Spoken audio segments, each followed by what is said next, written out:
Hey, everybody. This is Dr. Bill Clearfield.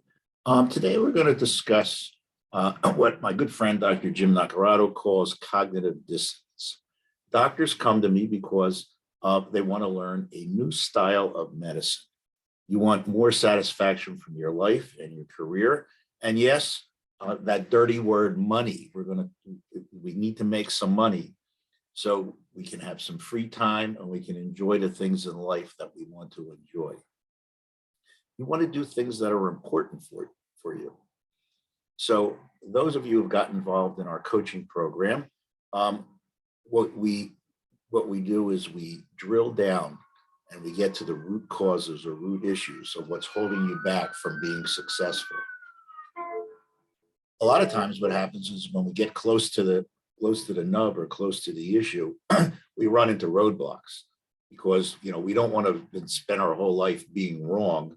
And then all of a sudden, open this can of worms that says, you've been doing this wrong all the time and we want to be right.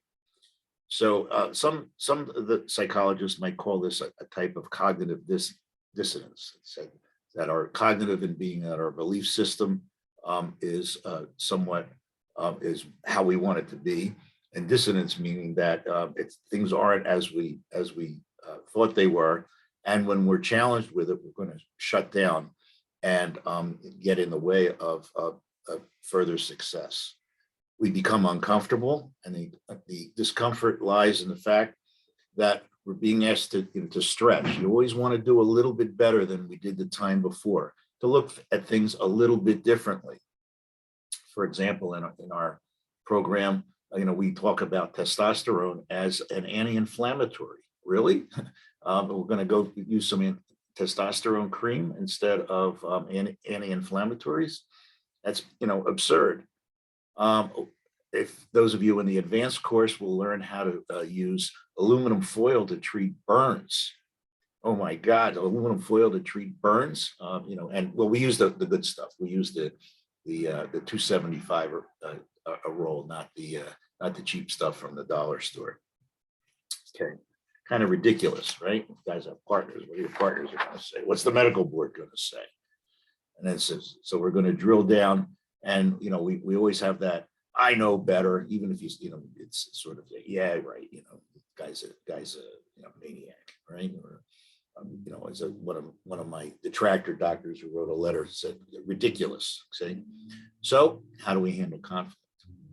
How does anybody handle conflict? We resist. Okay. I'm telling you something that hits a hot button. Well, this is really uncomfortable, and we're just not going to put up with it. And decide we'll push it aside. We'll decide it's not important.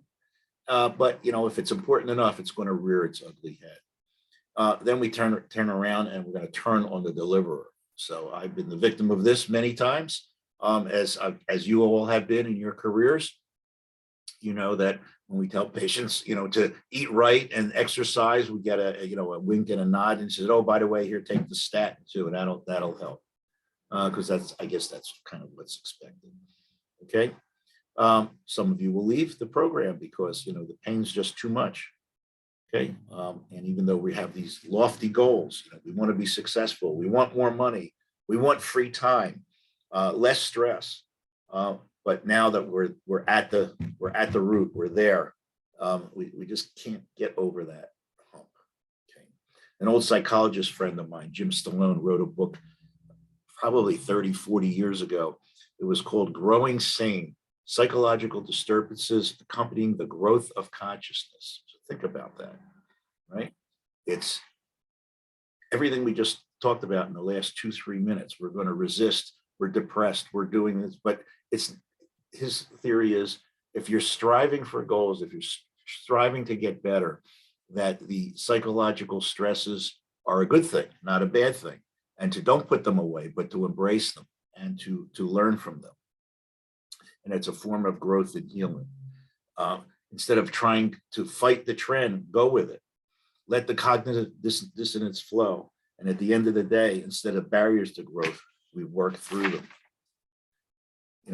Accept that we are ethnocentric. And by that, we mean we want to be right. I am right. Okay. That painting for my daughter at 6 years old is extremely right. That flag over there from I can't help it, that's where I was born and raised. So we're a bunch of losers, and really who cares about professional football players anymore? But that flag over there, we're right, the rest of the world is wrong. Okay, we are wrong phobic. Wrong phobia looks down on us. You're in this program to learn new vistas, new horizons. You're going to learn new ways of doing things. You're finding a better way to build your practice, to build your life, finding a better way to listen to patients and to hear their concerns. And the more successful we become, we want to be successful. We want to make money. We want to have free time. But are you willing to break down the barriers and get through that? There are many avenues to learn, as some of you have told me, that you've been to other courses and other practitioners, and there's many different ways to go about our core, the way we do it with bioidentical hormone replacement. Am I right, and is Dr. X down the road wrong? I tend to think that we take in all comers. As those of you who've been through some of the medical material know, we still like serum lab tests. Some of my colleagues, some of my mentors say those are the worst things you can do, but I'm quite comfortable with them. And we'll do the others. We'll do the saliva tests. We'll do the urine tests also, but I'm quite comfortable with the serum tests. I think I've learned how to, over time, learn the nuances, and that's part of what we're going to impart on you. Okay, so we want to be successful. We want to get to the root of our cognitive dissonance. We want to resist the temptation to resist. You want to reject attacks on the messenger, and you want to put in the work that needs to be done to become successful. This isn't to say that you can't question, our methods. In fact, I invite you to question our methods. We'll make our methods better. You find the references to back up your contentions, and we'll take them in. Okay, but we need you to face your issues. Our goal is for you to be successful and to have successes that you never thought possible. Our goal is for you to have patients show up at your door that have impossible medical conditions, and to be able to work through them. And for the most part, be successful in helping them with their issues.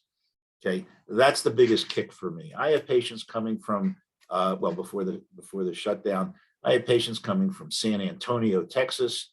I had patients coming from the East Coast of the United States. I have online patients from Poland and from Germany.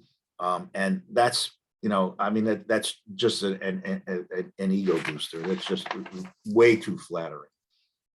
But we need to make the changes. It's an ongoing thing.